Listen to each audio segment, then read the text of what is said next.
So it's late September of 1984, and Michael Eisner has a problem. Michael's problem was managing expectations. Eisner had been over at ABC and helped them create a whole bunch of hit series on that network. And then, during the nearly 8 years that Michael ran Paramount Pictures, he had shepherded to the screen an equally impressive number of box office hits. So let me guess, Disney's board of directors now wanted Michael Eisner to do the exact same thing, only in Burbank and for Disney. Guys, you are not wrong. However, Mr. Eisner, he faced a tiny problem getting to his goal. You see, Michael came from Paramount Studios, which had 30 sound stages. I mean, they had a lot of sound stages, compared to the Disney studios there in Burbank, who only had 4. Oh, but there was another problem. Because back then, well, Eisner also was dealing with the Bass brothers. Now, these are the Bass brothers who were the billionaire investors who helped get Michael installed as the Disney company's new chairman and chief executive officer. And the brothers were land developers. And if there was one thing the Disney World had, it was land. It was lots and lots of vacant land. So expanding the property that Disney had there in Florida was now a company priority. Just prior to Michael's arrival at Disney, well, the company had to fend off a pair of green mailers. And in order to make the green mailers go away, the Disney company had to pay out a whole lot of money. Now, when Eisner takes the leadership of the Disney company, he's already got 3 pressing problems on his plate. They are, well, let's see, the first one is to significantly increase the studio's output of movies and television programs. The second, well, that's to expand Disney's Florida resort. And last, as if that wasn't enough, he had to help the company make back some of that money that they'd been paying out to the green mailers. And Jim, this somehow all ties together into the Disney MGM-Studios theme park? Well, Len, you just called it by the wrong name. You see, when I worked on that project, it was never called the Disney MGM-Studios theme park. The name of that park was called the Studio Tour. So Jim, why did it change from a studio tour to an entire theme park? Len, you ask a very, very good question. And it's a question we're going to answer during this episode of Disney Unpacked.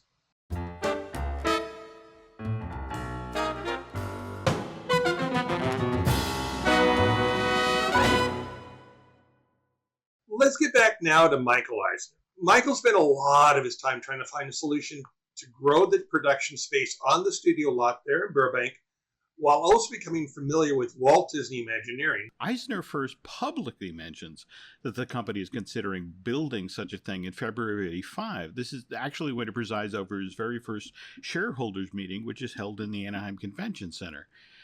Mind you, the language that Eisner uses at the time is deliberately vague. He says things like, we're considering building a production facility that may have some sort of a tour component. Guys, let's stop for a moment and take a good look at this drawing by the Imagineer Tim Kirk from 1985. And note, on his drawing, the project was titled the Walt Disney World Studios.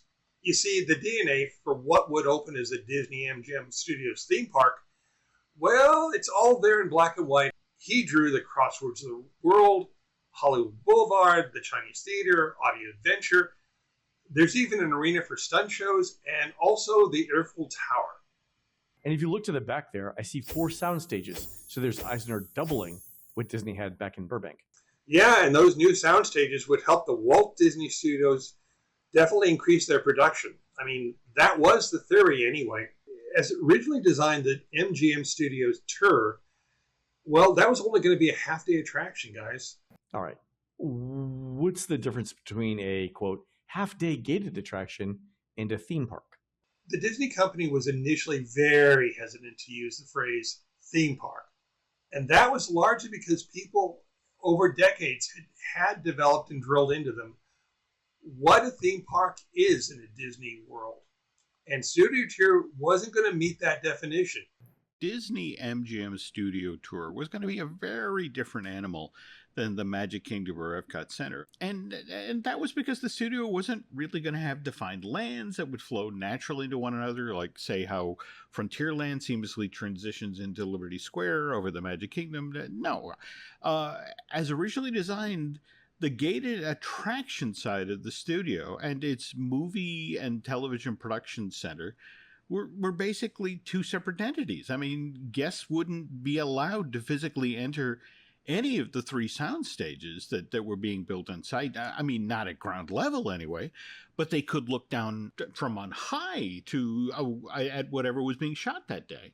And you're right, that glass was soundproof, so that the guests in the tour corridor couldn't disrupt or disturb the work that was going on down below them on the soundstage floor.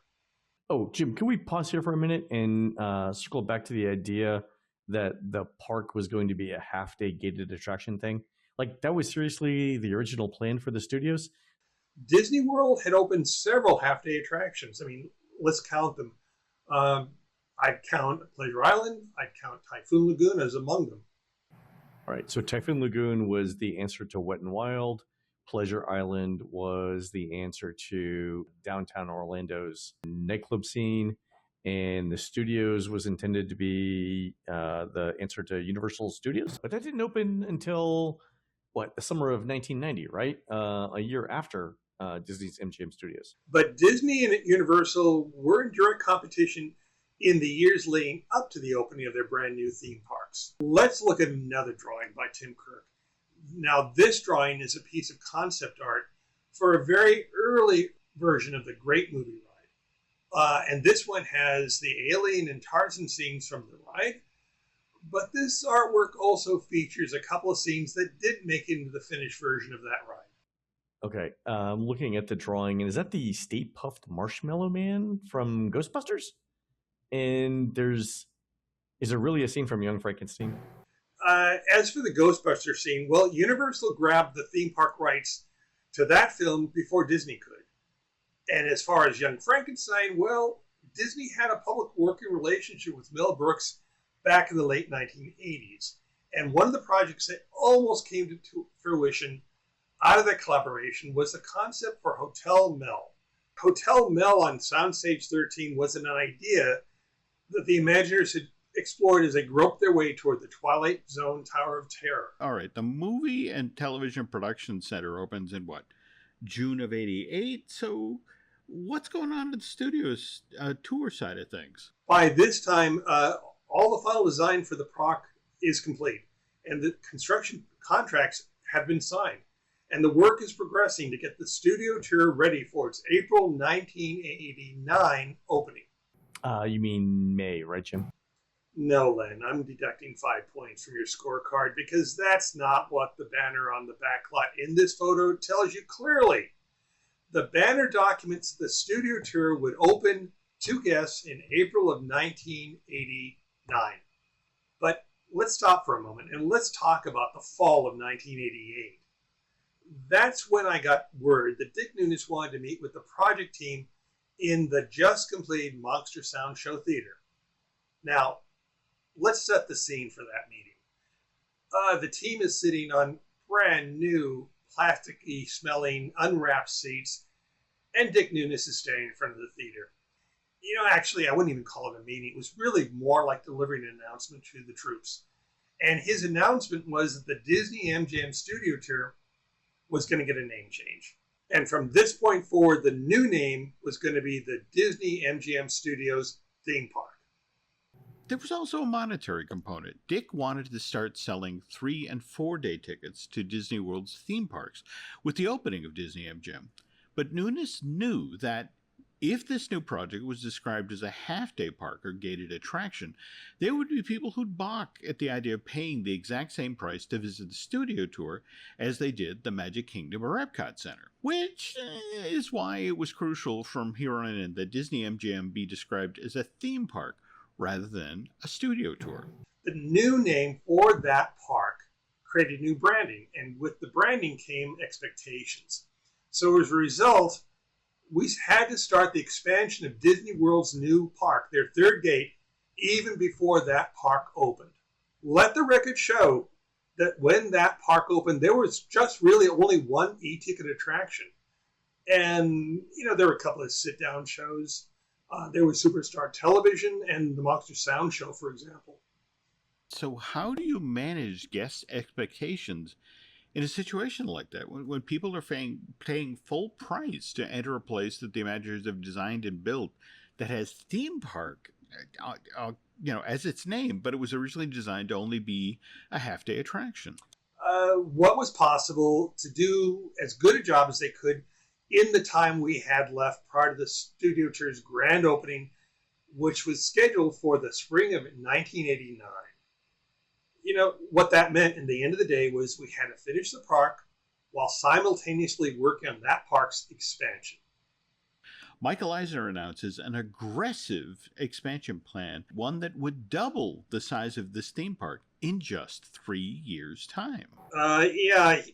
When we said earlier that the studio park needed more of everything, we meant that. The very first thing this theme park needed was to find a way to feed an extra 1,000 people an hour. 1,000 guests an hour is basically UN food drops out of helicopters, Jim. I'm assuming that did not happen. So how did the studios actually do that? The fact is, you got to have a kitchen to cook your chicken on. So as a result, they had to go and start building new restaurants. However, the land that was available for expansion was extremely limited. You guys went in some pretty interesting directions, like that piece of land next to the Great Movie Ride, but that was also out behind Superstar Television and the Monster Sound Show? Yes, there was a piece of land, and that one was available right next to the Chinese Theater. Oh, wait, so if we're talking about that particular area of the park, that is Commissary Lane, so the studio commissary, and then Sci-Fi Dine-In? One was going to be a table service, and the other quick service, but they both shared one common kitchen. Now, they broke ground on that facility in the fall of 1989, and by the December of the following year, both restaurants opened. But this wasn't the easiest site to build on, right? Can you talk about the changes that the Imagineers had to make to the tram tour that then made it possible to build a brand new restaurant complex right next door to the Great Movie Ride? Yeah, when the park opened, the tram tour, well, it went up and down New York Street, and it rolled right past the Ditmobile from the movie Who Framed Roger Rabbit. I mean, the Ditmobile was basically the last big gag before you came to the end of the tram tour. And it was parked outside of Monahan's warehouse on the back lot. And as you rolled by in your tram, it came to life, and it would start squirting dip at you. Oh, I remember this vaguely. The Ditmobile was one of those things like the elephants on the Jungle Cruise, where they would be activated just as you approach them. Yeah, I mean, that was the plan, and the plan worked until suddenly we had to boot Monahan's off of their site because, what had to happen is for those restaurants to be built, Monahan and the Ditmobile had to move. And late one night, it just simply lifted Monahan's warehouse up high into the sky and flew it right over the Great Movie Ride and set it down right there in its new home. You're saying that one night, you guys borrowed a crane from the Swan and Dolphin and moved an entire building around the studios. Yeah, this park started to become a Jenga board. So let's stop for a moment and look at this photograph from the very first summer that Disney MGM was open to guests. And as you can see in this image, there was a gate in position back then that was supposed to prevent guests from accidentally wandering into the production center portion of the studio tour. And after that, the Imagineers had to come up with a solution to a problem that they didn't even know they had during their initial planning phase. The problem didn't become evident until the very first guest parked their stroller, picked up their baby, and then climbed aboard the tram tour. People would get off the tram tour and then say, "Hey, where's my stroller?" And the cast member would then say, well, it's right where you left it, ma'am. It's a quarter of a mile that way. And then the only way guests could actually get back to the strollers is they did the walking tour portion of the backstage tour, which back then took 45 minutes. Guys, to be fair here, there are all sorts of signs around the entrance of the studio tram tour that did say to guests who took the time to read them that what they're about to board was basically a 2-hour tour. Now, several ideas were explored. However, time and money, when they were brought into consideration, it finally drove everyone to the only practical solution to solve the problem. The production suites would have to open to guests, and as a result, it would be renamed, or actually named, Mickey Avenue. Now, Mickey Avenue would at least provide a loop to that park, which had up to then been just a series of cul-de-sacs when it opened. By the late 1980s, Walt Disney Studios was suddenly on a hot streak. I mean, look at all the hit movies that the Mouse made while the studio tour, with its attached movie and television production center, was still under construction. So let me get this straight. Michael Eisner orders the construction of the studio tour because Disney needs to up its production in film and TV shows. But while it's under construction, Disney finds out that it can make these movies away from Hollywood. What happened was a lot of states like Delaware started offering Hollywood studios in California a tax break if only they'd move their production there to their state. Okay, but they still built the sound stages in Florida. And so how much did the theme park, Disney MGM-Studios, cost to build? Ooh, according to my research, Phase 1 of the studio tour cost $500 million to build. Ooh, and they didn't end up needing it. Well, the truth is, Len, the studio may not have actually needed the new sound stages.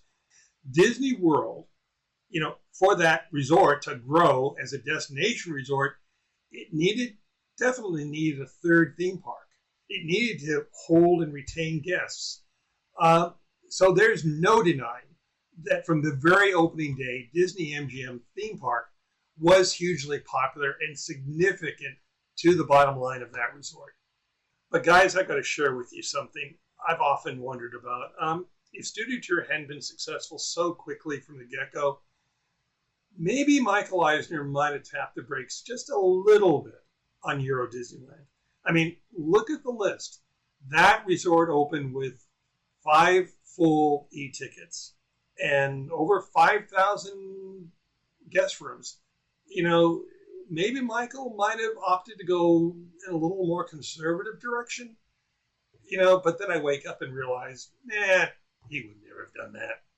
All right. So from a personal perspective, what's it like working on a project that changes that much halfway through construction, going from a half-day attraction to a complete, Disney quality big theme park?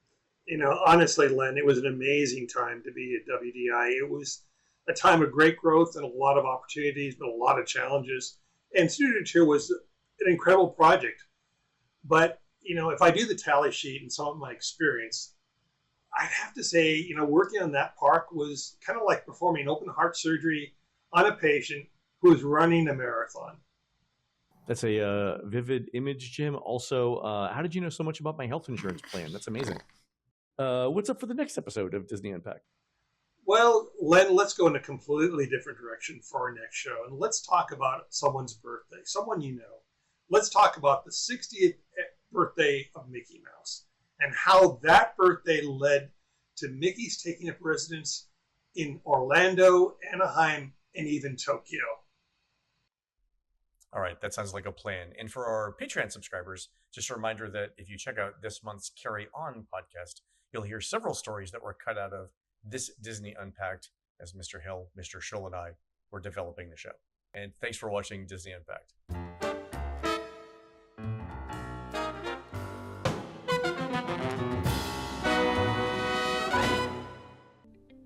Jim Hill here. If you've been enjoying Disney Unpacked on YouTube, be sure and head on over to Patreon and join our community. Not only will you receive the entire Jim Hill Media suite of podcasts ad-free, but you'll also get bonus episodes of the Disney Dish and, more importantly, the full episodes of Disney Unpacked with more stories from Jim Shull, Len Testa, and I. By joining our Patreon, you are helping us continue to evolve our entertainment offerings and are part of the team. We can't wait to show you some of the other ideas we've been working on. And if you haven't yet, be sure and subscribe to Disney Unpacked on YouTube. Thanks for watching and supporting the team at Jim Hill Media and Disney Unpacked.